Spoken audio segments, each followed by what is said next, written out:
பிதாவாகிய தேவனாலும் ஆண்டவராகிய இயேசு கிறிஸ்துவினாலும் தெரிந்து கொள்ளப்பட்ட அன்பு சகோதர சகோதரிகளே, இன்றைக்கு கூட நாம் சற்று நேரம் கடவுளுடைய வார்த்தையை தியானிக்கக்கூடியதாக இருக்கும். இதுக்கு தலைப்பு பார்த்தீங்கன்னா, இடுக்கமான வழி அல்லது இடுக்கமான வாசல் என்ற தலைப்பின் கீழ் சற்று நேரம் நம்ம கடவுளுடைய வார்த்தையை தியானிக்கக்கூடியவர்களாக இருக்கும்.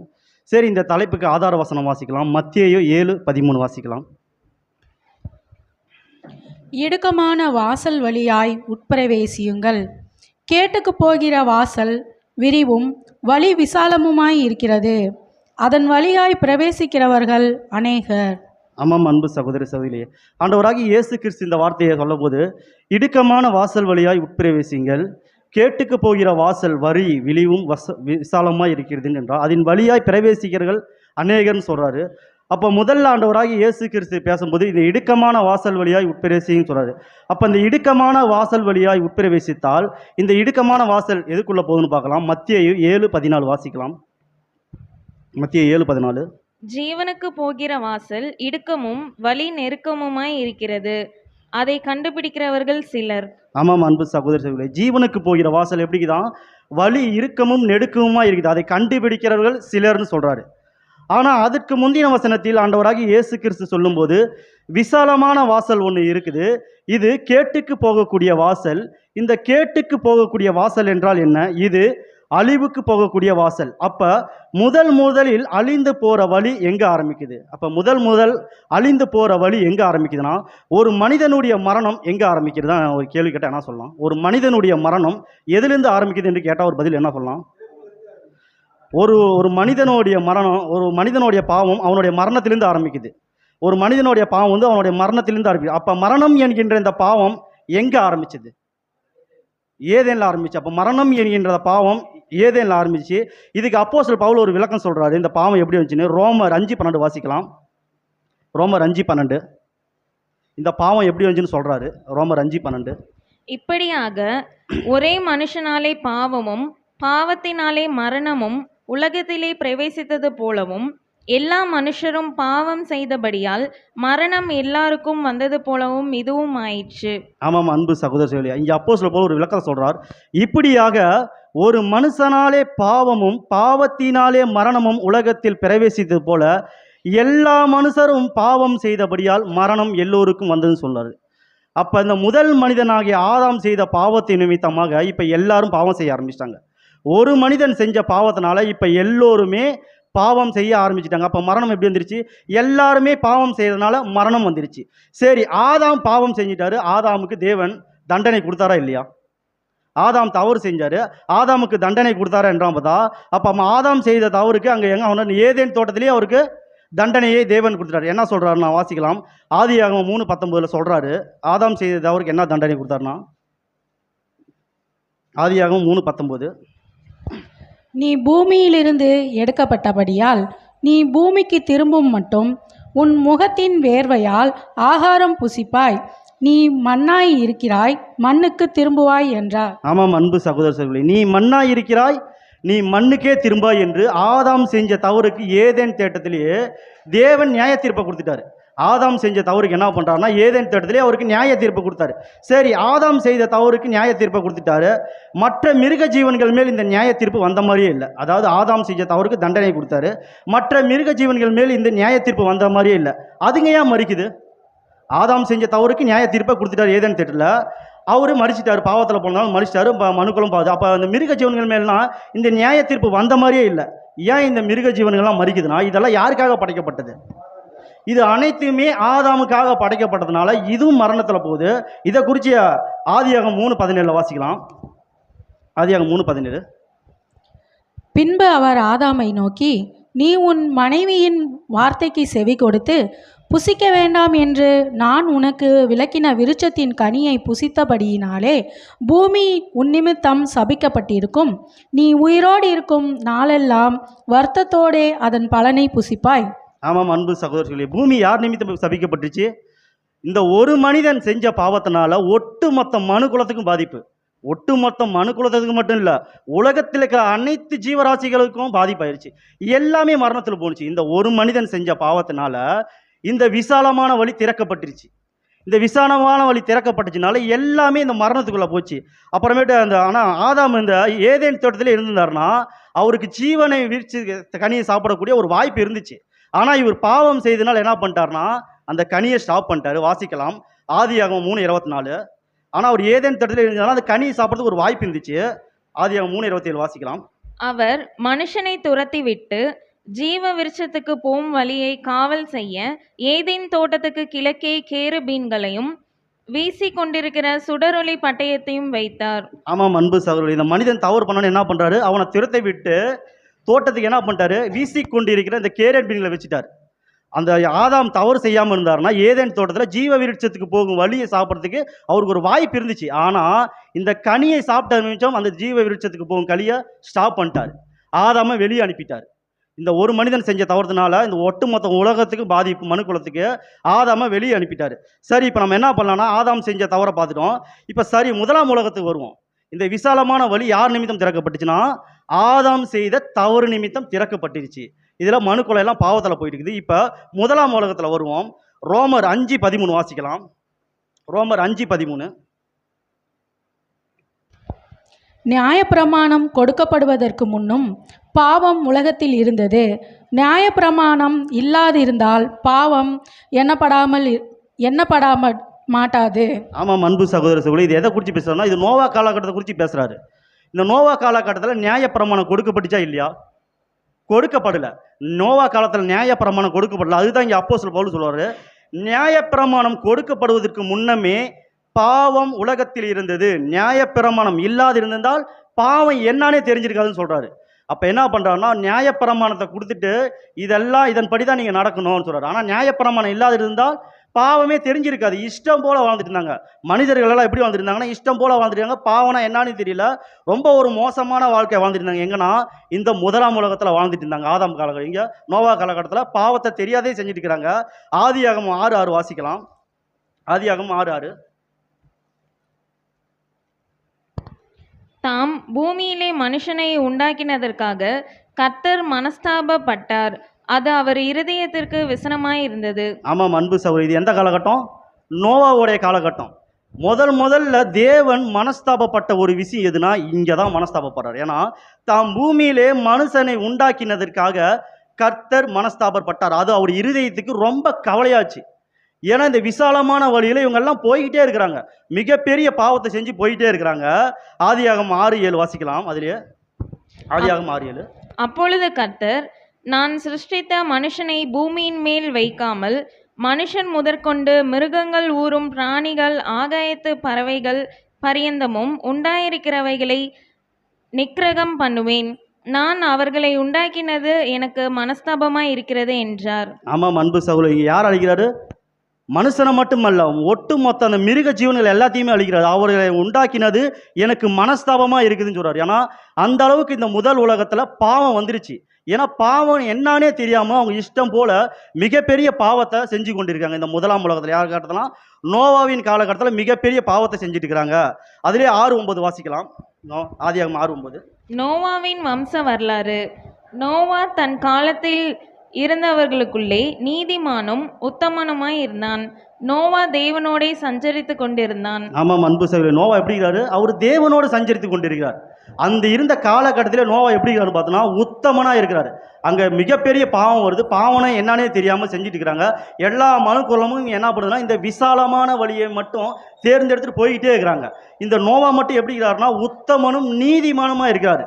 இவர் தேவனுடைய வார்த்தைக்குள் அடங்கி இருக்கிறதுனால உத்தமனாக இருக்கிறாரு, நீதிமானாக இருக்கிறாரு. அன்பு சகோதரர்களே, சரி, இப்போ ஒரு கேள்வி. எல்லா மனிதர்களும் இந்த விசாலமான வழியில் போய் கொண்டிருக்கிறார்கள், அதாவது மரணத்தை நோக்கி போய் கொண்டிருக்கிறார்கள். இப்போ தேவன் மனிதர்களை மீட்டெடுக்க வேண்டும். ஏன் மீட்டெடுக்கணும் தேவன் மனிதர்களை? ஏனென்றால் தேவன் மனிதர்களை படைத்த நோக்கமே எதுக்கு படித்தார்னா தேவ பக்தி உள்ள சந்ததி இந்த பூமியில் உண்டாகும். அதற்காக தான் தேவன் மனிதனை படித்தது. ஆனால் எல்லாருமே இந்த விசாலமான வழியில் போய் கொண்டிருந்தால் தேவன் எப்படி மனிதர்களை மீட்டெடுக்க முடியும்? எல்லாமே எப்படி பண்ணுறாங்கன்னா இந்த விசாலமான வழியில் மரணத்தை நோக்கி கொண்டு போயிட்டு இருக்காங்க. கேட்டுக்கு போகக்கூடிய வாசலை நோக்கி போய் கொண்டிருக்கிறாங்க, மரணத்தை நோக்கி போய் கொண்டிருக்காரு. இப்போ தேவன் மனிதர்களை மீட்டெடுக்கணும். இதுக்கு தேவன் என்ன பண்ணணும்? தேவன் இங்கே என்ன பண்ணுறான்னு பார்த்தீங்கன்னா இதிலே வாசிக்கலாம். ஆதியாகமம் 1:21 வாசிக்கலாம். ஆதியாகமம் 1:21. இங்கே நோவா காலகட்டத்திலேருந்து இங்கே யாரை கூப்பிட்றாருன்னு பார்க்கலாம். தேவன் மகா மச்சங்களையும் ஜலத்தில் தங்கள் தங்கள் ஜாதியின்படியே திரளாய் ஜனிப்பிக்கப்பட்ட சகலவித நீர்வாழ் ஜந்துக்களையும் சிறகுள்ள ஜாதி ஜாதியான சகலவித பட்சிகளையும் சிருஷ்டித்தார். சிஸ்டர் ஆதியாகமம் 12:1 வாசிக்கலாம். 12:1. கர்த்தர் ஆபிரகாமை நோக்கி, நீ உன் தேசத்தையும் உன் இனத்தையும் உன் தகப்பனுடைய வீட்டையும் விட்டு புறப்பட்டு நான் உனக்கு காண்பிக்கும் தேசத்திற்கு போ. ஆமாம் அன்பு சகோதரி, இங்கே யார் அழைக்கிறாரு? தேவன் நோவா காலகட்டத்திலேருந்து யாரை செலெக்ஷன் பண்ணுறாருனா ஆபிரகாமை செலெக்ஷன் பண்ணுறாரு. ஏன்னா தேவன் மனிதர்களை மீட்டு எடுக்கணும். ஏன்னா இவங்க எல்லாருமே இந்த விசாலமான வழியில் மரணத்தை நோக்கி போய் கொண்டிருந்தா தேவன் மனிதர்களை படைத்த நோக்கம் இந்த பூமியில் நிறைவேறாமல் போயிடும். அதனால என்ன பண்ணுறாருன்னா இங்கே ஆபிரகாம் அழைக்கிறார். கர்த்தர் ஆபிரகாமை நோக்கி, நீ உன் தேசத்தையும் உன் இனத்தையும் உன் தகப்பனுடைய வீட்டையும் விட்டு புறப்பட்டு நான் உனக்கு காண்பிக்கும் தேசத்துக்கு வா அப்படின்னு சொல்றாரு. ஆபிரகாம் வந்தாரா இல்லையா? வந்தார். வாசிக்கலாம். ஆதியாகமம் 12:2 வாசிக்கலாம். நான் உன்னை பெரிய ஜாதியாக்கி உன்னை ஆசீர்வதித்து உன் பேரை பெருமைப்படுத்துவேன், நீ ஆசீர்வாதமாய் இருப்பாய். இங்க என்ன சொல்றாரு? நான் உன்னை பெரிய ஜாதியாக்கி உன்னை ஆசீர்வதித்து உன் பேரை பெருமைப்படுத்தேன். அப்ப இங்க என்ன சொல்றாருன்னா உன்னை ஆசீர்வதித்து பெரிய ஜாதியாக்குன்னா உனக்கு சந்ததியை கொடுக்க போறேன்னு சொல்றாரு. யாருக்கு? ஆபிரகாமுக்கு உனக்கு சந்ததியை கொடுக்க போறேன்னு சொன்னார். அப்ப கொடுத்தாரா இல்லைங்களா?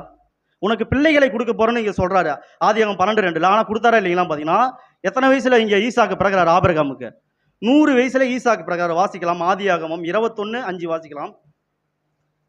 ஆதியாகமம் 21:5.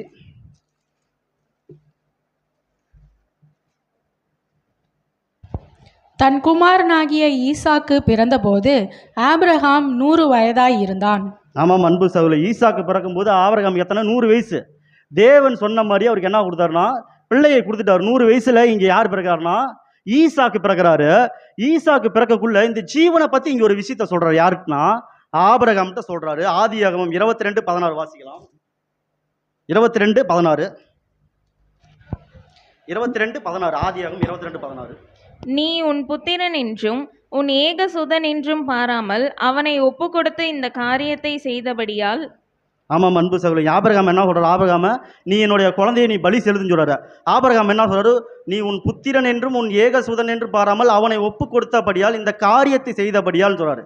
அப்போ அங்கே ஒரு என்ன விஷயம் சொல்றாரு பார்த்தீங்கன்னா ஆதியாகமம் 22:18 சொல்றாரு. இந்த ஜீவனை குறித்து ஒரு விஷயம் சொல்றாரு. ஆதியாகமம் 22:18 வாசிக்கலாம். நீ என் சொல்லுக்கு கீழ்ப்பட்டிருந்தபடியால் உன் சந்ததிக்குள் பூமியில் உள்ள சகல ஜாதிகளும் ஆசீர்வதிக்கப்படும் என்றும் என் பேரில் ஆணையிட்டேன் என்று கர்த்தர் சொல்லுகிறார் என்றார். ஆமாம் அன்பு சகோதரி, நீ என் சொல்லுக்கு கீழ்ப்படிந்தபடினால் உன் சந்ததிக்குள் பூமியில் உள்ள சகல ஜாதிகளும் ஆசீர்வதிக்கப்படும் என்று என் பேரில் ஆணையிட்டேன் என்று கர்த்தர் சொல்கிறார்.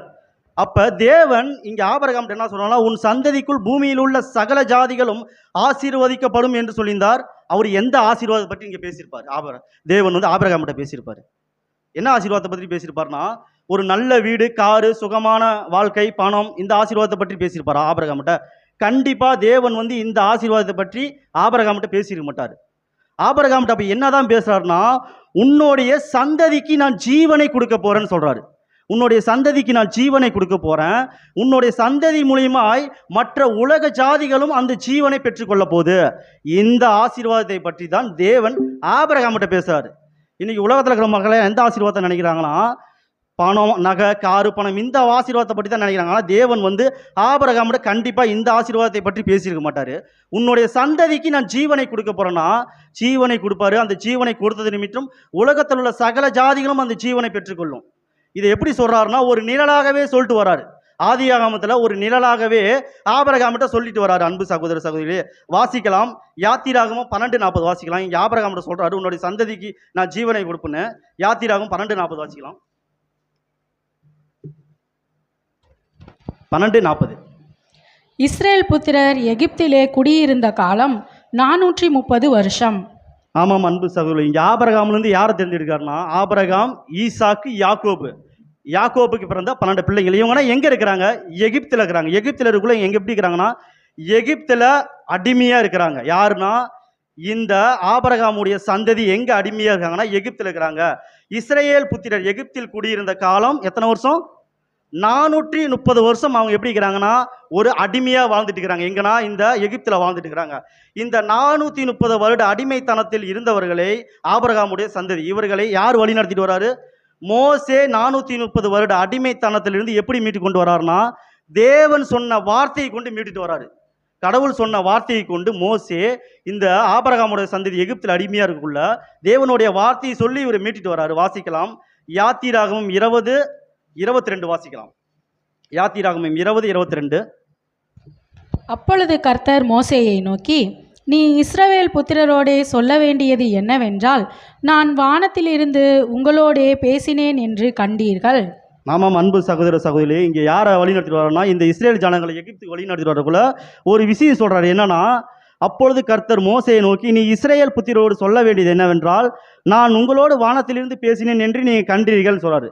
முதல்ல இந்த இஸ்ரேல எங்க வந்து எகிப்திலிருந்து வழி நடத்திட்டு வரக்குள்ள என்ன பண்றாருன்னா, நியாயப்பிரமாணத்தை தான் முதல்ல கொடுக்குறாரு. எங்க கொடுக்குறாரு?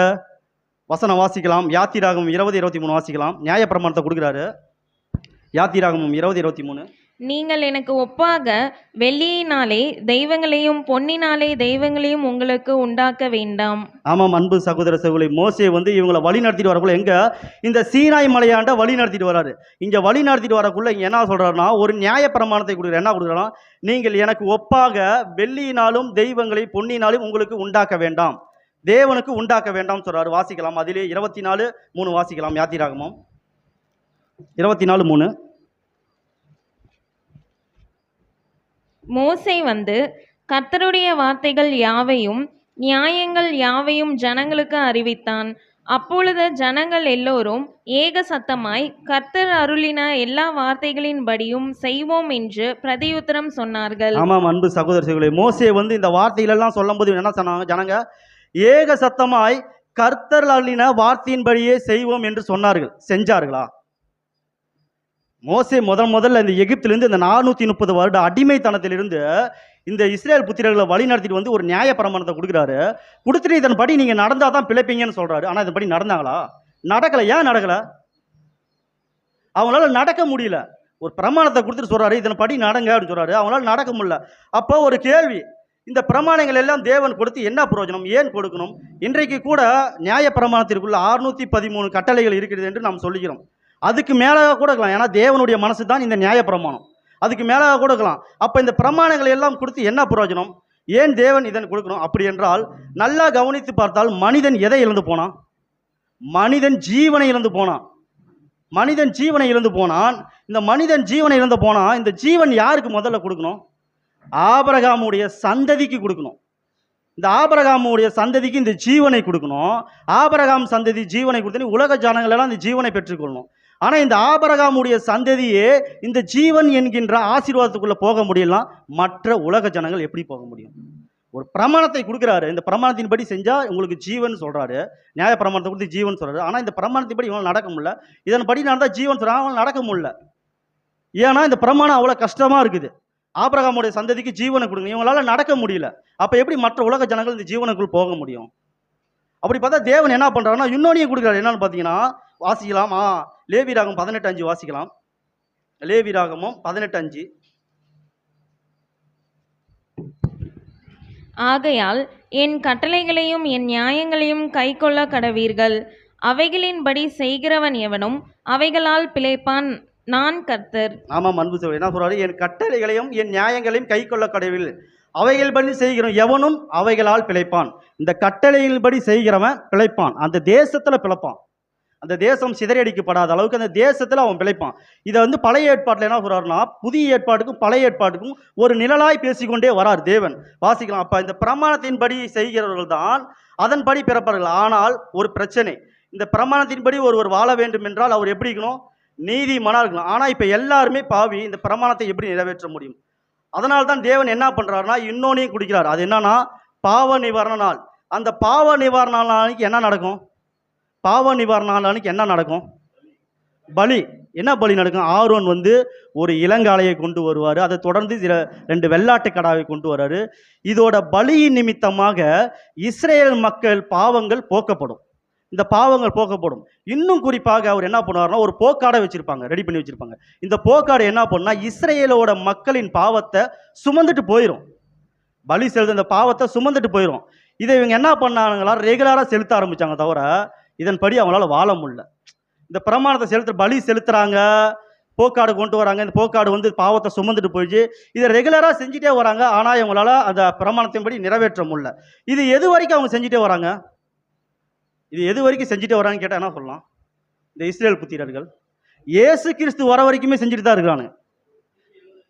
இது வரைக்கும் செஞ்சுக்கிட்டே தான் வரானுங்க. என்ன பண்ணுறானுங்க, ஒரு 2 வெள்ளாட்டு கடையை கொண்டு வராங்க, ஒன்று பலி செலுத்துறாங்க, ஒன்று வந்து போக்கடா விடப்படுது.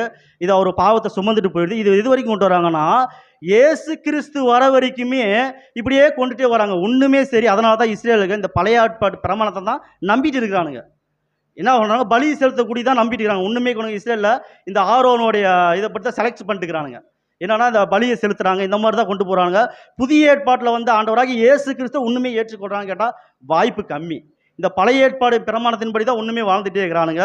யாருன்னா இந்த இஸ்ரேலர்கள். வாசிக்கலாம், யாக்கோபு 2:10 வாசிக்கலாம். யாக்கோபு 2:10. யாக்கோபு 2:10. எப்படியெனில் ஒருவன் நியாயப்பிரமாணம் முழுவதையும் கைக்கொண்டிருந்தும் ஒன்றிலே தவறினால் எல்லாவற்றிலும் குற்றவாளியாய் இருப்பான். ஆமாம் அன்பு சகோதரர்களே, ஒன்றிலே கூட தவறினால் அவன் எல்லாவற்றிலுமே குற்றவாளியா இருப்பான். அப்ப இந்த நியாய பிரமாணத்தை வைத்து தான் தேவன் மனிதர்களை பார்த்தார். நீங்கள் நியாயம் செய்தீர்களா இல்லையா என்று பார்த்தார். இதை நிறைவேற்றினால் ஜீவன் சொல்றாரு. அதுக்கு தான் குறிப்பாக சொல்லிட்டா, இதை நிறைவேற்றினால் ஜீவன். ஆனால் ஒரு கட்டளை ஒடித்தால் கூட எல்லா கட்டளையும் ஒடிச்ச மாதிரி இதுதான் யாருக்கு, இஸ்ரேல் மக்களுக்கு ஒரு பிரச்சனையாச்சு. இந்த நியாய பிரமாணத்தை எப்படி பிரச்சனையாச்சுன்னா, ஒரு கட்டளை ஒடிச்சா கூட எல்லா கட்டளையும் ஒடிச்ச மாதிரி ஆச்சு. இவங்களால அந்த பிரமாணத்தை நிறைவேற்ற முடியல. இது எது வரைக்கும் இந்த பலியை செலுத்திட்டு வராங்கன்னா, ஆண்டவராகி இயேசு கிறிஸ்து வர வரைக்கும் இந்த பலியை செலுத்திட்டே வராங்க. இப்ப இயேசு கிறிஸ்து என்ட்ரு ஆகுறாரு. எங்க? யோவான்கிட்ட வராரு. இப்ப யோவான் என்ன சொல்றாரு பாருங்க. யோவான் 1:29 வாசிக்கலாம். யோவான் 1:29. மறுநாளிலே யோவான் இயேசுவை தன்னிடத்தில் வர கண்டு, இதோ உலகத்தின் பாவத்தை சுமந்து தீர்க்கிற தேவ ஆட்டுக்குட்டி. ஆமாம் அன்பு சொல்லுங்க. யோவான் என்ன சொல்றாரு, இயேசு தன்னிடத்தில் வரதை கண்டது, இதோ உலகத்தின் பாவத்தை சுமந்து தீர்க்கிற தேவ ஆட்டுக்குட்டின்னு சொல்றாரு. அது என்ன உலகத்தின் பாவத்தை சுமந்து தீர்க்கிற தேவ ஆட்டுக்குட்டி? அங்கே ஆபிரகாம்கிட்ட பழைய ஏற்பாடு பற்றி சொன்னார் பார்த்தீங்களா, உன்னுடைய சந்ததிக்கு ஜீவனை கொடுப்பேன், அந்த சந்ததி ஜீவனை பெற்றுக்கொண்ட நிமித்தம் உலக சந்ததிகளும் அந்த ஜீவனை பெற்றுக்கொள்ள போகுதுன்னு சொன்னார்ல. அதுதான் சொல்றாரு, இயேசு வரைகிட்டு உலகத்தின் பாவத்தை சுமந்து தீர்க்கிற தேவ ஆட்டுக்குட்டி. ஒட்டுமொத்த உலகத்துக்கே இவர் வந்துட்டார். இஸ்ரேலுக்கு மட்டும் இல்லை, ஒட்டுமொத்த உலகத்தின் பாவத்தை சுமந்து தீர்க்கிற தேவ ஆட்டுக்குட்டின்னு யார் சொல்றாருன்னா, இங்கே யோவான் ஸ்நானகன் ஆண்டவராகி இயேசு கிறிஸ்து தூரத்தில் வரவே பார்த்து சொல்லிட்டாரு, இவரு தான்பா இந்த உலகத்தின் பாவத்தை சுமந்து தீர்க்கிற தேவாட்டுக்குட்டி அப்படின்னு கன்ஃபார்ம் பண்றாரு. இங்க வாசிக்கலாம், மத்தேயு 3:14 வாசிக்கலாம். மத்தேயு 3:14. யோவான் அவருக்கு தடை செய்து, நான் உம்மாலே ஞானஸ்தானம் பெற வேண்டியிருக்க நீர் என்னிடத்தில் வரலாமா என்றான். ஆமாம் அன்பு, யோவான் சொல்றாரு, யோவான் அவருக்கு தடை செய்து, நான் உம்மாலே ஞானஸ்தானம் பெற வேண்டியதா இருக்க, நீங்க என்னிடத்தில் வரலாமா ஆண்டவரே அப்படின்னு கேட்கிறாரு. அதுக்கு இயேசு சொல்றாரு பாருங்க, 3:5 வாசிக்கலாம். மத்தேயு 3:5. அப்பொழுது எருசலேம் நகரத்தாரும் யூதேயா தேசத்தார் அனைவரும் யோர்தானுக்கு அடுத்த சுற்றுப்புறத்தார் யாவரும் அவரிடத்திற்கு போய், சிஸ்டர் 3:5 வாசிக்கலாம். மத்தேயு 3:5. இயேசு அவனுக்கு பிரதியுத்தரமாக, இப்பொழுது இடங்கொடு, இப்படி எல்லா நீதியையும் நிறைவேற்றுவது நமக்கு ஏற்றதா இருக்கிறது என்றார். ஆமாம், இப்ப என்ன சொல்றாரு, இப்பொழுது இடம் கொடு, எல்லா நீதியையும் நிறைவேற்றுவது நமக்கு ஏற்றதா இருக்குது. அப்ப ஆண்டவராக இயேசு கிறிஸ்து எந்த நீதியை நிறைவேற்ற வந்தாரு இந்த பூமியில? ஆண்டவராக இயேசு கிறிஸ்து வராரு, உலகத்தின் பாவத்தை சுமந்து தீர்க்கிற தேவ ஆட்டுக்குட்டி. நீங்க யோவான் ஸ்நானகன் மென்ஷன் பண்றாரு. அப்ப இயேசு கிறிஸ்து எந்த பிரமாணத்தை நிறைவேற்ற வந்தார்? எந்த நீதியை நிறைவேற்ற வந்தார்? ஜீவனுக்கு ஜீவன், நியாய பிரமாணத்தின் நீதியை நிறைவேற்றினார் ஆண்டவராக இயேசு கிறிஸ்து. அதுதான் சொல்றாரு, இப்பொழுது இடங்கூட எல்லா நீதியையும் நிறைவேற்றுவது நமக்கு ஏற்றதா இருக்குது. ஆண்டவராக இயேசு கிறிஸ்து நியாய பிரமாணத்தின் நீதியை இந்த பூமியில் நிறைவேற்றுவதற்காக வந்தார். நியாய பிரமாணத்தின் நீதி நிறைவேற்றினார் கேட்டால் நிறைவேற்றினார். வாசிக்கலாம், எபிரேயர் 10:9 வாசிக்கலாம். எபிரேயர் 10:9 வாசிக்கலாம்.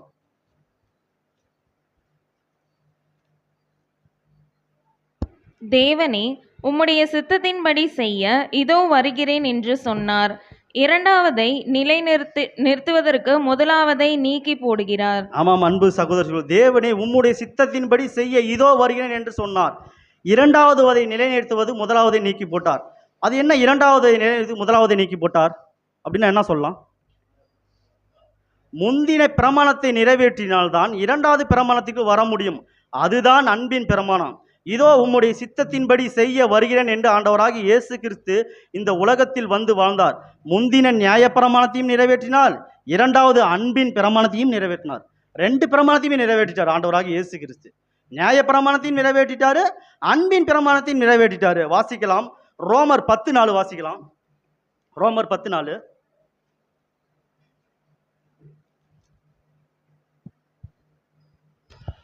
விசுவாசிக்கிற எவனுக்கும் நீதி உண்டாய் இருக்கும்படியாக கிறிஸ்து நியாயப்பிரமாணத்தின் முடிவாய் இருக்கிறார். ஆமாம் அன்பு சகோதரர்களே, இங்கே பவுல் சொல்றாரு, விசுவாசிக்கிற எவனுக்கும் நீதி உண்டாகும்படியாக கிறிஸ்து தான் நியாயப்பிரமாணத்தின் முடிவு.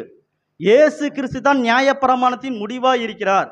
சரி, எப்படி நியாயப்பிரமாணத்தை முடித்தார் என்றால், தன்னுடைய மரணத்தில் ஆண்டவராகிய இயேசு கிறிஸ்து இந்த நியாயப்பிரமாணத்தை முடித்து நிறைவேற்றினார். தன்னுடைய மரணத்தில் தான் இந்த நியாயப்பிரமாணத்தை முடித்து நிறைவேற்றக்கூடியவராக இருந்தார். வாசிக்கலாம், மத்தேயு 5:17 வாசிக்கலாம். மத்தேயு 5:17. அது முதல் இயேசு, மனம் திரும்புங்கள், பரலோக 5:17 சிஸ்டர். மத்தேயு 5. நியாய பிரமாணத்தை ஆனாலும் தீர்க்க தரிசனங்கள் ஆனாலும் அழிக்கிறதற்கு வந்தேன் என்று எண்ணிக்கொள்ளாதேயுங்கள், அழிக்கிறதற்கு அல்ல நிறைவேற்றுவதற்கே வந்தேன். ஆமாம் அன்பு சகோதரர்கள், இயேசு கிறிஸ்து எதை நிறைவேற்றி வந்தார்?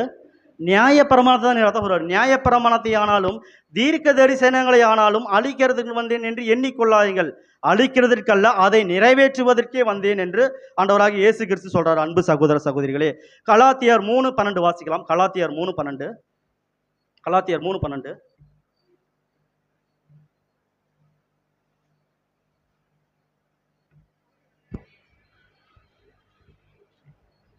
நியாய பிரமாணமோ விசுவாசத்திற்குரியதல்ல, அவைகளை செய்கிற மனுஷனே அவைகளால் பிழைப்பான். ஆமாம் அன்பு சகோதரி, அவைகளை செய்கிற மனுஷன் அவைகளால் பிழைப்பான். இப்போ நியாய பிரமாணத்தின்படி செய்கிற மனுஷன் அவைகளால் பிழைப்பான். அப்போ இயேசு கிறிஸ்து 3ஆம் நாள் உயிர் தெழுந்து வரார் அல்லவா? அது என்ன காரணம்? தேவனுடைய குமாரன் என்று அவர் உயிரோடு வரலாமா? அவர்கிட்ட பாவம் இல்லை என்று அவர் உயிரோடு வரலாமா? ஆனால் ரொம்ப முக்கியமான விஷயம், இதன்படி செய்கிறவன் இதன்படி பிழைப்பான்னு சொன்னான். அப்போ இயேசு கிறிஸ்து நியாய பிரமாணத்தை நிறைவேற்றினது உண்மையானால் என்ன? அவருக்கு என்ன கிடைச்சிருக்கணும்? ஜீவன் கிடைச்சிருக்கணும். இயேசு கிறிஸ்து நியாய பிரமாணத்தை நிறைவேற்றினது உண்மையானால் அவருக்கு என்ன கிடைச்சுன்னா, கண்டிப்பாக அவருக்கு ஜீவன் கிடைச்சிருக்கணும். இயேசு கிறிஸ்து ஜீவனோடு வரார் அல்லவா? அப்போ இயேசு கிறிஸ்து தேவனால் எழுப்பப்பட்டாரா, இல்லை இயேசு கிறிஸ்து எழுந்து வந்தாரா? தேவனால் எழுப்பப்பட்டார். இயேசு கிறிஸ்து தேவனால் நித்திய ஜீவனை கொடுத்து எழுப்பப்பட்டார். இயேசு கிறிஸ்து எழுந்து வரல, இவர் தேவனால் நித்திய ஜீவனை கொடுத்து எழுப்பப்பட்டு வந்தார். அப்ப என்னன்னா, இயேசு கிறிஸ்துவோடைய இது என்ன சொல்றாருன்னா, இயேசு கிறிஸ்துவோடைய மரண சாசனத்தையே தேவன் மாற்றி எழுதிட்டார். இயேசு கிறிஸ்துவோட மரண சாசனத்தையே மாற்றி எழுதிட்டாரு. பிதாவாகி தேவன் தான் நித்திய ஜீவனை கொடுத்து ஆண்டவராகி இயேசு கிறிஸ்து எழுப்புறாரு. இயேசு கிறிஸ்தா வரல, பிதாவாகி தேவன் தான் நித்திய ஜீவனை கொடுத்து அவர் எழுப்புறாரு. இதனால தான் அப்போஸ்தலர் பவுல் சவுலாக இருக்கும்போது அவருக்கு என்ன வந்துச்சுன்னா, மிகப்பெரிய கோபம் வந்துச்சு. ஏன்னா சீசர்களை ஏன் என்று அவர் துன்பப்படுத்தி கொண்டிருந்தாலும் சீசர்கள் என்ன சொல்லியிருந்தாங்க, நியாய பிரமாணத்தின்படி ஒருத்தர் வாழ்ந்தாரு, இவர் உயிர் தெழுந்தாரு என்று இவங்க பிரசங்கிக்கும் போது அப்போஸ்தலர் பவுல் சவுலாக இருக்கும்போது அதை ஏற்றுக்கொள்ள முடியவில்லை அவரால். ஏன் ஏற்றுக்கொள்ள முடியலனா, நியாய பிரமாணத்தின்படி ஒருவராலும் வாழ முடியாதுன்னு சொல்லிட்டு இருந்தாரு. ஏன்னா நியாய பிரமாணம் அவருக்கு நன்றாகவே தெரியும். இந்த சீசர்கள் ஒருத்தர் இயேசு கிறிஸ்துன்னு ஒருத்தர் இருந்தாரு, இந்த நியாய பிரமாணத்தின்படி ஒருத்தர் வாழ்ந்தாரு, அவர் உயிரோடு வளர்ந்தாரு, ஜீவனை பெற்றுக்கொண்டாரு, நிச்சயமாக வாழ்றான்னு சொல்லக்குள்ள அப்போஸ்தலர் பவுல் சவுலாக இருக்கும்போது இது ஏற்றுக்கொள்ள முடியல. ஏன்னா அவர் சொல்றாரு, நியாய பிரமாணம் எனக்கு நல்லாவே தெரியும், இதன்படி ஒருவனும் வாழ முடியாதுன்னு சொல்றாரு. அதனால தான் இந்த அப்போஸ்தலர் பவுல் சீசர்களை ஏன் துன்பப்படுத்தினார்னா, இவங்க இந்த மாதிரி பிரசங்கிக்கும் போது அவரால் ஏற்றுக்கொள்ள முடியல. ஆனால் இந்த அப்போஸ்தலர் பவுலை இயேசு கிறிஸ்து ஒரு தாட்டி சந்திக்கிறாரு. வாசிக்கலாம், அப்போஸ்தலர் 9:3 வாசிக்கலாம். அப்போஸ்தலர் 9:3. அவன் பிரயாணமாய் போய் தமஸ்குவுக்கு சமீபித்த போது சடுதியிலே வானத்திலிருந்து ஒரு ஒளி அவனை சுற்றி பிரகாசித்தது. 4 வசனம் சிஸ்டர், 9:4. அவன் தரையிலே விழுந்தான். அப்பொழுது, சவுலே சவுலே, நீ என்னை ஏன் துன்பப்படுத்துகிறாய் என்று தன்னுடனே சொல்லுகிற ஒரு சத்தத்தை கேட்டான். ஆமாம் அன்பு சவுல், இங்கே எங்கே பார்க்குறாரு? தமஸ்குவில் பிரயாணம் பண்ணக்குள்ள அப்போஸ்தலர் பவுல் யாராக பார்க்குறாருன்னா, இயேசு கிறிஸ்துவ ஒரு தரிசனமாக பார்க்குறாரு. அவர் பார்த்தோன்னே என்ன பண்ணுறாருன்னா, அதற்கு அவன், ஆண்டவரே நீ யார் என்று கேட்டான். அதற்கு இயேசு, கர்த்தராகிய இயேசு, நீ துன்பப்படுத்திய இயேசு நானே அப்படின்னு சொன்னார். நீ தான் என்னை துன்பப்படுத்துற அப்படின்னு யார்கிட்ட? அப்போஸ்தலர் பவுல்கிட்ட ஒரு தரிசனமாக சொல்லக்குள்ள அவர் சொல்கிறாரு பாருங்க. அடுத்த வசனம் பிலிப்பியர் 3:6 சொல்கிறார். இயேசு கிறிஸ்த இவர் ஒரு தரிசனமாக பார்த்தனோன்னே இவருடைய மனம் திரும்பல எப்படின்னு சொல்கிறாரு. பிலிப்பியர் 3:6, பக்தி வைராக்கியத்தின்படி சபையை துன்புறுத்தினவன் நியாய பிரமாணத்திற்குரிய நீதியின்படி குற்றம் சாட்டப்படாதவன். ஆமாம் அன்பு சகோதரர், யார்? அப்போஸ்தலர் பவுல் சொல்றாரு, பக்தி வைராக்கியத்தின்படி சபையை துன்பப்படுத்தினவன் நியாய பிரமாணத்திற்குரிய நீதியின்படி குற்றச்சாட்டப்படாதவன். அதிலே 3:7 வாசிக்கலாம் சிஸ்டர். ஆகிலும் எனக்கு லாபமாய் இருந்தவைகள் எவைகளோ அவைகளை கிறிஸ்துவுக்காக நஷ்டமென்று எண்ணினேன். ஆமாம், எவைகளெல்லாம் ஒரு லாபமாக எண்ணாரு? தன்னுடைய பாரம்பரியத்தை தான் ஒரு லாபமாக எண்ணிக்கொண்டிருந்தார். இந்த நியாயப்பிரமாணம் தன்னுடைய பாரம்பரியத்தில் வேறுண்டு உறுதியாய் நின்றவர் யாருன்னா அப்போஸ்தலர் பவுல். அதை லாபமாக எண்ணிக்கொண்டிருந்தார். அதிலே வாசிக்கலாம் பிலிப்பியர் 3:8, அது மாத்திரமல்ல, என் கர்த்தராகிய கிறிஸ்து இயேசுவை அறிகிற அறிவின் மேன்மைக்காக எல்லாவற்றையும் நஷ்டம் என்று எண்ணிக்கொண்டிருக்கிறேன். ஆமாம் அன்பு, என்ன சொல்றாரு? அது மாத்திரமல்ல, என் கர்த்தராகிய இயேசு கிறிஸ்துவ அறிவியின் மேன்மைக்காக எல்லாவற்றையும் நஷ்டம் என்று எண்ணிக்கொண்டிருக்கிறேன். இப்போ என்ன பண்றாரு பாருங்க, அவருடைய மனம் திரும்பலே மிக வித்தியாசமாக மாறிடுச்சு.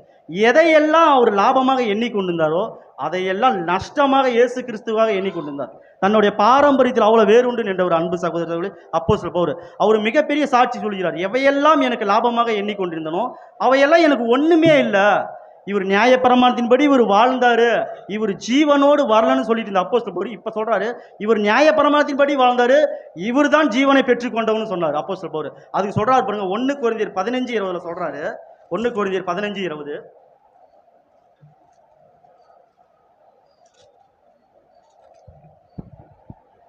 கிறிஸ்துவோ மரித்தோரிலிருந்து எழுந்து நித்திரை அடைந்தவர்களில் முதற் பலனானார். ஆமாம் அன்பு சகோதரர், என்ன சொல்றாரு? கிறிஸ்து தான் மரித்தோரிலிருந்து எழுந்து நித்திரை அடைந்தவர்கள் முதற் பலனானவர். இளவேலன்னு சொன்ன அப்போஸ்தலர் பவுல் இங்க என்ன சொல்றாரு? மிகப்பெரிய மனம் திரும்புதல், மிகப்பெரிய சாட்சி. கிறிஸ்துவே மரித்தோரிலிருந்து எழுந்து நித்திரை அடைந்தவர்கள் முதற் பலனானவர். அப்ப இயேசு கிறிஸ்து தான் முதலில் இந்த ஜீவனை பெற்றுக்கொண்ட முதல் நபர். இந்த உலகத்துல ஒரு மனிதனும் இல்லை, இயேசு கிறிஸ்து தான் இந்த ஜீவனை பெற்றுக்கொண்ட முதல் நபர். சரி, இப்ப இந்த இயேசு கிறிஸ்து இந்த இடுக்கமான வாசல்னு சொன்னார்ல, விசாலமான வாசல் ஒன்று, இடுக்கமான வாசல் சொன்னார். சரி, இந்த இடுக்கமான வாசல் எப்ப திறக்கப்பட்டுச்சு? விசாலமான வாசல் ஆதாம் காலகட்டத்தில் திறக்கப்பட்டுச்சு. அப்ப இடுக்கமான வாசல் ஒன்று சொன்னார்ல, இந்த இடுக்கமான வாசல் எப்ப திறக்கப்பட்டுச்சு? ஆதாம் காலத்தில் திறக்கப்பட்டுச்சா, இல்லை நோவா காலகட்டத்தில் திறக்கப்பட்டுச்சா, இல்லை ஆபிரகாம் காலகட்டத்தில் திறக்கப்பட்டுச்சா, இல்லை மோசையின் காலத்தில் திறக்கப்பட்டுச்சா, இல்லை ஆண்டவராகி இயேசு கிறிஸ்து ஞானஸ்தானத்தில் திறக்கப்பட்டுச்சா, இல்லை இயேசு கிறிஸ்துவின் மரணத்தில் திறக்கப்பட்டுச்சா அப்படின்னு கேட்டால் நம்ம என்ன சொல்லலாம்? ஆண்டவராகி இயேசு கிறிஸ்துவினுடைய மரணத்தில் தான் திறக்கப்பட்டுச்சு. அதை தான் அப்போஸ்தலர் பவுலும் சொல்றாரு. எபிரேயருக்கு எழுதின நிருபம் 10:19 வாசிக்கலாம். எபிரேயர் 10:19, ஆகையால் சகோதரரே, நாம் பரிசுத்த ஸ்தலத்தில் பிரவேசிப்பதற்கு இயேசுவானவர் தமது மாம்சமாகிய திரையின் வழியாய் புதிதும் ஜீவனுமான மார்க்கத்தை நமக்கு உண்டு பண்ணினபடியால். ஆமாம் அன்பு சகோதரி சொல்றாரு, ஆகையால் சகோதரரே, நாம் பரிசுத்த ஸ்தலத்தில் பிரவேசிப்பதற்கு இயேசுவானவர் தமது மாம்சமாகிய திரையின் வழியாய் புதிதும் ஜீவனும் உள்ள மார்க்கத்தை உண்டு பண்ணினார். அப்ப எங்க உண்டு பண்ணினார்? அது என்ன? ஆகையால் சகோதரரே, நாம் பரிசுத்த ஸ்தலத்தில் பிரவேசிப்பதற்கு. அப்ப பரிசுத்த ஸ்தலத்துக்குள்ள போனா என்ன இருக்கும்? இந்த வார்த்தையை நல்லா கவனித்து பாருங்க. பரிசுத்த ஸ்தலத்தில் போனா என்ன இருக்குன்னா, புதிதும் ஜீவனும் மார்க்கத்தை நம்மளுக்கு உண்டு பண்ணினார் என்றவர். அப்ப பரிசுத்த ஸ்தலத்துக்குள்ள போனா என்ன இருக்கும்? பரிசுத்த ஸ்தலம், மகா பரிசுத்த ஸ்தலம் இருக்கும். இந்த பரிசுத்த ஸ்தலத்துல என்ன இருக்கும்? சமூகத்து அப்பத்து இருக்கும், நம்மளுடைய குத்துவிலை இருக்கும், தூபபீடம், இது 3மே இருக்கும். அதுக்கப்புறம் மகா பரிசுத்த ஸ்தலம் இருக்கும். ஆனா இந்த பரிசுத்த ஸ்தலத்துக்கும் மகா பரிசுத்த ஸ்தலத்துக்கும் நடுவாக என்ன இருக்கும்? ஒரு திரை. அந்த திரை எது நிமித்தம் செய்யப்பட்டிருக்கும்? இந்த திரை எது நிமித்தம் செய்யப்பட்டிருக்குன்னா, இந்த திரை இந்த கேரேபீன்களால் வச்சு செய்யப்பட்டிருக்கும். இந்த திரை மூடப்பட்டிருக்கும், இந்த திரை மூடப்பட்டிருக்கும். இதைத்தான் நம்ம எங்க பார்க்குறோம்னா, ஆதியாகமத்தில் சொல்றாரு. என்னன்னா, இந்த ஜீவ வீழ்ச்சியத்துக்கு போகும் வழி எதை வச்சு ஸ்டாப் பண்ணார் தேவன்? சுடர்வெளி பட்டத்தை வச்சு ஸ்டாப் பண்ணார். இங்க இந்த பரிசுத்த தலத்துக்கும் மகா பரிசுத்தத்துக்கும் உள்ள நடுவாக என்ன இருக்குன்னா, இந்த கேரேபீன்களை வச்சு இந்த திரை செய்யப்பட்டிருக்கும். இதைத்தான் இங்க அப்போஸ்தலர் பவுல் என்ன சொல்றாருன்னா பாத்தீங்கன்னா, அதே வசனம் வாசிக்கலாம் சிஸ்டர். எபிரேயர் 10:19-20 வாசிக்கலாம்.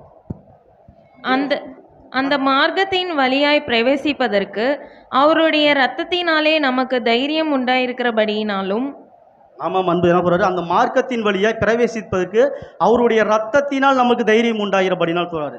இங்க 19 சொல்ற, ஆகையால் சகோதரரே, நாம் பரிசுத்த ஸ்தலத்தில் பிரவேசிப்பதற்கு இயேசுவானவர் தமது மாம்சத்தின் வழியாய் புதிதும் ஜீவனும் உள்ள மார்க்கத்தை உண்டு பண்ணினார்னா, இங்க பரிசுத்த ஸ்தலத்துக்கும் மகா பரிசுத்தத்துக்கும் நடுவுக இருக்கக்கூடிய திரை இயேசு கிறிஸ்துவோடைய மரணத்தில் திறக்கப்பட்டுருச்சு. அப்ப என்ன பண்ணார்னா, இந்த ஜீவனுக்கு போகக்கூடிய வழியை புதுசா ஓபன் பண்ணி விட்டாரு. அங்க பழைய ஏற்பாட்டுல ஆதி ஆமத்துல இந்த கேரேபீன்களை வச்சு மூடப்பட்டுட்டாரு, நிழலாக மூடப்பட்டாரு. இங்க புதிய ஏற்பாட்டுல ஆண்டவராகி இயேசு கிறிஸ்து தன்னுடைய ஜீவனை கொடுத்து அந்த வழியை திறந்து வச்சுட்டார். அந்த ஜீவனுக்கு போற வழியை திறந்து வச்சுட்டார். அன்பு சகோதர சகோதரியே, வாசிக்கலாம். மத்தேயு 27:50 வாசிக்கலாம். அதில் சொல்றாரு பாருங்க, மத்தேயு 27:50.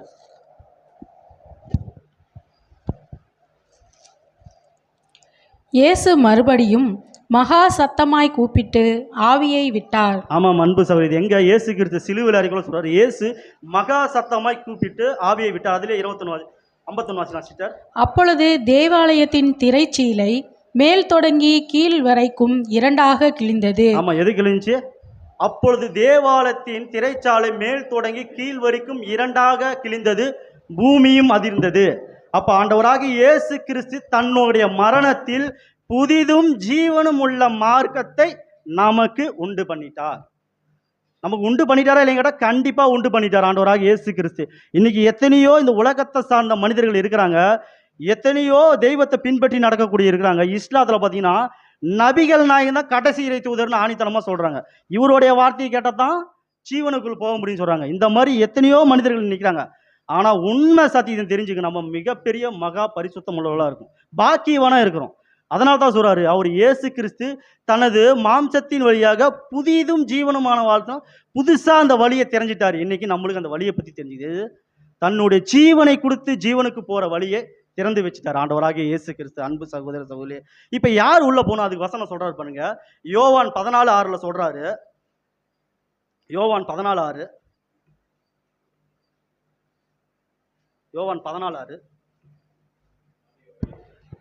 அதற்கு இயேசு, நானே வழியும் சத்தியமும் ஜீவனுமாய் இருக்கிறேன், என்னாலே அல்லாமல் ஒருவனும் பிதாவினிடத்தில் வரான். இப்ப யாரு தான் அந்த ஜீவனுக்கு போற வழி? அதைத்தான் இங்க ஆணித்தனமா ப்ரூவ் பண்றாரு. யாரு? யோவான் சொல்றாரு, அதற்கு இயேசு, நானே வழியும் சத்தியும் ஜீவனுமா இருக்கிறேன். அப்ப இந்த இடுக்கமான வாசலுக்கு போகணும்னா யாரு வழியா இருக்கிறாங்க? இயேசு கிறிஸ்து தான் வழியா இருக்கிறாரு. அப்ப இந்த இடுக்கமான வாசல் வழியா உட்பிரவேசிச்சா யாரு சத்தியமா இருக்காங்க? இயேசு கிறிஸ்து தான் சத்தியமா இருக்கிறாரு. மித்த யாராச்சும் சத்தியம் இல்ல. அவரு தான் வழி, அவரு தான் சத்தியம். இதை நீ ஏற்றுக்கொண்டாதான் உனக்கு ஜீவன். இதை தான் சொல்லிட்டாரு, நானே வழியும் சத்தியும் ஜீவனுமா இருக்கிறேன், என்னை அல்லாமல் ஒருத்தன் கூட பிதாவின் இடத்துல வர முடியாது. இயேசு கிறிஸ்து இல்லாம யாராலையும் பிதாவின் இடத்துல போக முடியாது. இன்னைக்கு சில பேர் சொல்றாங்க பரலோக வாய்ப்பு தேவையில்லை, அதனால உங்களுக்கு என்ன லாபம்னு சொல்றாங்க. ஆனா இங்க வசனம் தெளிவா சொல்லுது, இயேசு கிறிஸ்து இல்லாம பரலோகத்தை நம்மளால செல்ல முடியாதுன்னு சொல்றாரு. அன்பு சகோதர சகோதரி, வசனம் வாசிக்கலாம். 1 கொரிந்தியர் 5:15-22 வாசிக்கலாம். 1 கொரிந்தியர் 15:22. 1 கொரிந்தியர் 15:22. ஆதாமுக்குள் எல்லோரும் மரிக்கிறது போல கிறிஸ்துவுக்குள் எல்லோரும் உயிர்ப்பிக்கப்படுவார்கள். ஆமாம் அன்பு சகோதர சகோதரிகளே, இது எதை பத்தி சொல்றாருன்னா, முதலாம் உயிர்த்தெழுதல் அடைபவர்களை பத்தி இங்க அப்போஸ்தலர் பவுல் ஒரு மிகப்பெரிய விளக்கத்தை கொடுக்கிறார். ஆதாமுக்குள் எல்லாம் மரிக்கிறது போல கிறிஸ்துவுக்குள் எல்லாம் உயிர்ப்பிக்கப்படுவார்கள். அதிலே 15:23 வாசிக்கலாம். 1 கொரிந்தியர் 15:23. அவனவன் தன் தன் வரிசையிலே உயிர்ப்பிக்கப்படுவான்.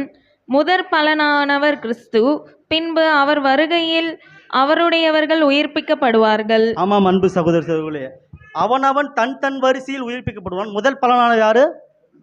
முதற் பலனானவர் ஆண்டவராகி இயேசு கிறிஸ்து தான். பின்பு எந்த வருகை? ஆண்டவராகி இயேசு கிறிஸ்துவின் 2ஆம் வருகையில் அவருடையவர்கள் அவருடனே கூட உயிர்ப்பிக்கப்படுவார்கள். யாரு இந்த அவருடையவர்கள் அவருடனே கூட உயிர்ப்பிக்கப்படுவார்கள்? சபை. இந்த இடுக்கமான வாசல் வழியாய் உட்பிரவேசித்து இந்த வழிக்குள் போகக்கூடியது. அப்படி என்ன இருக்குது? நித்திய ஜீவன் இருக்குது. நித்திய ஜீவன் இருக்குது. அவங்க என்ன பண்ணுவாங்க? இயேசு கிறிஸ்துவோட உயிர்த்தெழுதல் கூடவராக இருப்பாங்க. சபை அதுதான் சொல்றாரு. வாசிக்கலாம் 1 கொரிந்தியர் 15:42 வாசிக்கலாம். 1 கொரிந்தியர் 15:42. மரித்தோரின் உயிர்த்தெழுதலும் அப்படியே இருக்கும். அழிவுள்ளதாய் விதைக்கப்படும், அழிவில்லாததாய் எழுந்திருக்கும். ஆமாம் அன்பு சகோதரி, மரித்தோரின் உயிர்த்தெழுதலும் அப்படியே இருக்கும். அழிவுள்ளதாய் விதைக்கப்படும், அழிவில்லாதாய் எழுந்திருக்கும். அதிலே 43 வாசிக்கலாம் சிஸ்டர்.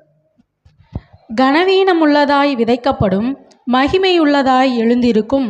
பலவீனமுள்ளதாய் விதைக்கப்படும், பலமுள்ளதாய் எழுந்திருக்கும். ஆமாம் அன்பு சகோதர சகோதரி, இப்போ எந்த மாதிரி உயிர்த்தெழுதல் இருக்கும் என்றால், முதலாம் உயிர்த்தெழுதல் அடைபவர்களுக்கு என்ன கொடுக்கப்படும்? ஆவிக்குரிய சரீரம் கொடுக்கப்படும். அதைத்தான் இங்கே அப்போஸ்தலர் சொல்றாரு. 1 கொரிந்தியர் 15:44 சொல்றாரு. வாசிக்கலாம். ஜென்ம சரீரம் விதைக்கப்படும், ஆவிக்குரிய சரீரம் எழுந்திருக்கும். வாசிங்க சிஸ்டர். ஜென்ம சரீரமும் உண்டு, ஆவிக்குரிய சரீரமும் உண்டு. என்ன சொல்றாரு? ஜென்ம சரீரம், இந்த சரீரம் விதைக்கப்படும், ஆவிக்குரிய சரீரம் எழுந்திருக்கும். ஜென்ம சரீரம் உண்டு, ஆவிக்குரிய சரீரமும் உண்டுங்க சொல்றோம். அப்ப என்னன்னா, இந்த இடுக்கமான வாசல் வழியா உட்பிரவேசத்துக்கு போவங்களுக்கு என்ன இருக்குதுன்னா, அழியாமை இருக்குது. சரி, இந்த அழியாமை என்றால் என்ன? அதுல சொல்றாரு பாருங்க. ரோமர் 2:7 வாசிக்கலாம். ரோமர் 2:7 அழியாமை என்றால் என்னன்னு சொல்றாரு. ரோமர் 2:7. சோர்ந்து போகாமல் நற்கிரியையை செய்து மகிமையும் கனத்தையும் அழிவில்லாமையும் தேடுகிறவர்களுக்கு நித்திய ஜீவனை அளிப்பார். எதை அளிப்பாரு? சோர்ந்து போகாமல் நற்கிரிகளை செய்து மகிமையும் கனத்தையும் அழியாமையும் தேடுகிறவர்களுக்கு நித்திய ஜீவனை அளிப்பார். அப்ப இந்த இடுக்கமான வாசல் வழியா உட்பிரவேசித்தால் நம்மளுக்கு என்ன கிடைக்குதுன்னா, நித்திய ஜீவன் கிடைக்குதுன்னு என்று சொல்றாரு. இதை கூட அப்போஸ்தலர் பவுல் இன்னும் உறுதிப்படுத்துறாரு. 1 கொரிந்தியர் 15:53 உறுதிப்படுத்துறாரு. வாசிக்கலாம் சிஸ்டர். 1 கொரிந்தியர் 15:53. அழிவுள்ளதாகிய இது அழியாமையையும், சாவுக்கேதுவாகிய இது சாவாமையையும் தரித்து கொள்ள வேண்டும். ஆமாம் அன்பு சகோதரர்கள், அப்ப எதை தவிர்த்து கொள்ள வேண்டும்னா, சாகாமை உள்ளதை தரித்து கொள்ள வேண்டும். அப்ப சாகாமை உள்ளது என்றால் என்ன? இனிமேல் அவங்களுக்கு மரணமே இல்லை. முதலாம் உயிர்த்தெழுதல் அடைபவர்களுக்கு மரணம் இருக்குதா? மரணமே இல்லை. அவங்க நித்தியமா இருப்பாங்க. அது சொல்றாரு. வெளிப்படுத்தல் 2:17 சொல்றாரு. வாசிக்கலாம். வெளிப்படுத்தல் 2:17 சொல்றாரு.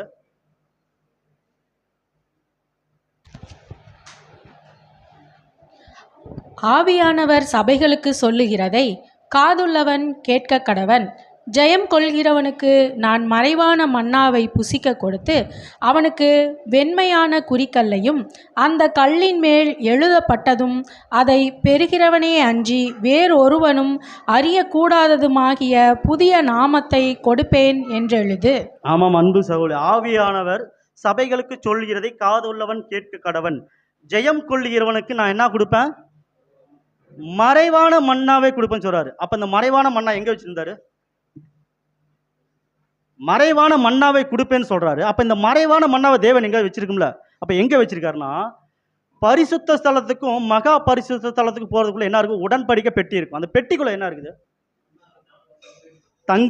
தங்க பொற்பாத்திரத்தில் வைக்கப்பட்ட அழியாத மன்னா, அழியாமை மன்னா இருக்கு. அப்பவே சொல்லிட்டாரு.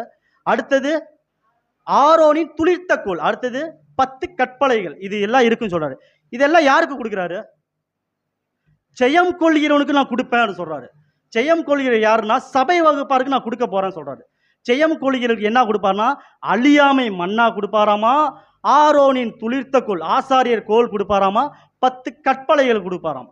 இதெல்லாம் எதுக்கு குறியுது? அழியாமைக்குரியது, ஆரோனின் ஆளுமைக்குரியது, 10 கற்பலைகள் உலகத்தை நியாயத்துக்குரியது. வாசிக்கலாம். வெளிப்படுத்தல் 26 வாசிக்கலாம். வெளிப்படுத்தல் 26.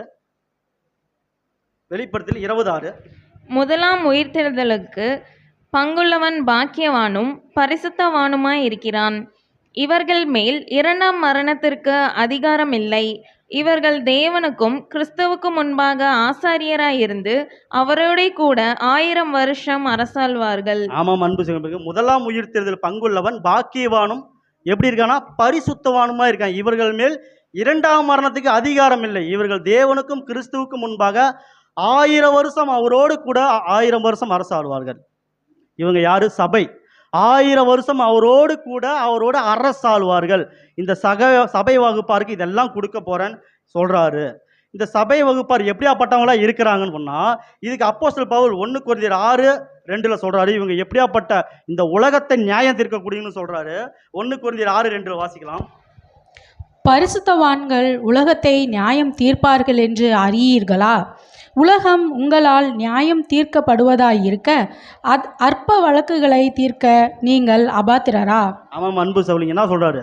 இந்த பரிசுத்தவான்கள் தான் உலகத்தை நியாயம் தீர்ப்பீர்கள் என்று அறியீர்களா? அப்படி இருக்க அற்ப வழக்கை தீர்க்க நீங்கள் அபாத்திரரா? அப்போ நம்மளாம் யாரு? இந்த உலகத்தை நியாயம் தீர்க்கக்கூடியவர்களா இருக்கிறோம். அப்படி இருக்க இந்த சின்ன சின்ன விஷயத்துக்காக நீங்கள் உங்களை ஏன்பா இப்படி பண்ணுறீங்க? உங்களுக்கு மிகப்பெரிய வேலை, பொறுப்பு, கடமை கொடுக்கப்பட்டிருக்குது. உலகத்தையே நியாயம் தீர்க்கக்கூடிய வகுப்பாராக உங்களை நான் மாற்ற போகிறேன். அப்படி இருக்க இந்த சின்ன சின்ன விஷயத்துக்கு ஏன் நீங்கள் மனஸ்தாபப்படுறீங்க அப்படின்னு நீங்கள் அப்போஸ்தலர் சொல்கிறாரு. இப்போ நம்மளுக்கு எப்படியாப்பட்ட வேலை கொடுக்கப்படுது? உலகத்தையே நியாயம் தீர்க்கக்கூடிய வேலை கொடுக்கப்படுது. அந்த வேலையை விட்டுப்படி இன்னைக்கு நான் சரியில்லை, நீ சரியில்லை, இவர் பெரிய ஆள், நான் பெரிய ஆள், நான் சத்தியம் பேசினா நல்லா இருக்கு, இவர் சத்தியம் பேசினா, அது கான்செப்ட் இல்லை. உங்களுக்கு மிகப்பெரிய வாய்ப்பு இங்கே கொடுத்துருக்காரு. இந்த இடுக்கமான வாசல் வழியாக உட்பிரவேசித்தால் உங்களுக்கு ஜீவன் கொடுத்துருக்காரு, அழியாமையை கொடுத்துருக்காரு, அழிக்கப்படாத மன்னாவை கொடுக்குறாரு, ஆரோனின் துளிர்த்த கோல் இந்த ஆளுமையை கொடுக்குறாரு. இதெல்லாம் கொடுத்துட்டு நீங்கள் அந்த உலகத்தையே நியாயம் தீர்க்க போறீங்கன்னு சொல்கிறாரு. இப்படியாப்பட்ட மிகப்பெரிய பொறுப்பை கொடுத்துட்டேன், உங்களுக்குள்ளேயே அந்த சின்ன சின்ன மனஸ்தாபங்கள்லாம் நீங்கள் கஷ்டப்படுறீங்க அப்படின்னு சொல்கிறாரு. வாசிக்கலாம். அதிலேயே 6:3, 1 கொரிந்தியர் 6:3. தேவ தூதர்களையும் நியாயம் தீர்ப்போம் என்று அறியீர்களா? அப்படி இருக்க இந்த ஜீவனுக்கு ஏற்றவைகளை நீங்கள் தீர்த்து கொள்ளாதிருக்க கூடுகிறது எப்படி? ஆமாம் அன்பு சகோதரர், தேவ தூதர்களையும் நீ நியாயம் தீர்ப்பில் என்று அறியீர்களா? அப்போ நம்மளுக்கு மிகப்பெரிய கடமை, பொறுப்பு இதெல்லாமே இருக்குது. வாசிக்கலாம். வெளிப்படுத்தல் 3:21 வாசிக்கலாம். வெளிப்படுத்தல் 3:21. நான் ஜெயங்கொண்டு என் பிதாவினுடைய சிங்காசனத்திலே அவரோடே கூட உட்கார்ந்தது போல ஜெயங்கொள்ளுகிறவன் எவனோ அவனும் என்னுடைய சிங்காசனத்தில் என்னோடு கூட உட்காரும்படிக்கு அருள் செய்வேன். ஆமாம் அன்பு சகோதரி, வசனம் சொல்லுது, நான் ஜெயம் கொண்டு என் பிதாவினுடைய சிங்காசனத்தில் அவரோடு கூட உட்கார்ந்தது போல ஜெயம் கொள்ளுகிறவன் எவனோம் என்னுடைய சிங்காசனத்தில் உட்காரும்படி அருள் செய்வேன். அப்போ நம்ம ஜெயம் கொண்டா நம்மளுக்கு என்ன இருக்குது? 1000 வருஷம் அவரோடு கூட அரசாளக்கூடியவர்களாக இருக்கிறோம். அப்போ நம்ம ஜெயம் கொள்ளுமா, ஜெயம் கொள்ளக்கூடாதா? ஜெயம் கொள்றதுக்கு தான் அழைக்கப்பட்டிருக்கோம். ஜெயம் கொள்ளலன்னா நம்ம எங்கே போயிடுவோம்? விசாலமான வழியில் போயிடும். ஜெயம் கொண்டா நம்ம எங்கே போவோம்? இடுக்கமான வாசல் வழியாக போவோம். இந்த இடுக்கமான வாசல் வழியாக உட்பிரவேசி தான் நம்மளுக்கு என்ன இருக்குதுன்னா அழியாமை, நித்திய ஜீவன், 1000 வருஷம் அலசாகக்கூடிய எல்லா தகுதியும் நம்மளுக்கு இருக்குதுன்னு ஆண்டவராகி இயேசு கிறிஸ்து நம்மளுக்கு சொல்லக்கூடியவராக இருக்காரு. கடைசியாக ஒரு வசனம் வாசிக்கலாம். வெளிப்படுத்தல் 3:22 வாசிக்கலாம். ஆவியானவர் சபைகளுக்கு சொல்லுகிறதை காதுள்ளவன் கேட்க கடவன் என்றெழுது என்றார். ஆமாம் அன்பு சகோதரி, கடைசியாக சொல்றாரு, ஆவியானவர் சபைகளுக்கு சொல்கிறதை காது இருக்குதா? காது உள்ளவன் கேட்க கடவன் என்று எழுது. இப்போ இந்த காது நம்மளுக்கு எதுக்காக கொடுக்கப்பட்டுச்சு? காதுள்ளவன் கேட்கப்படவன் என்று எழுது. அப்போ அன்பு சகோதர சகோதரியே, இந்த விசாலமான வழி, இடுக்கமான வழின்னு பார்த்தோம்.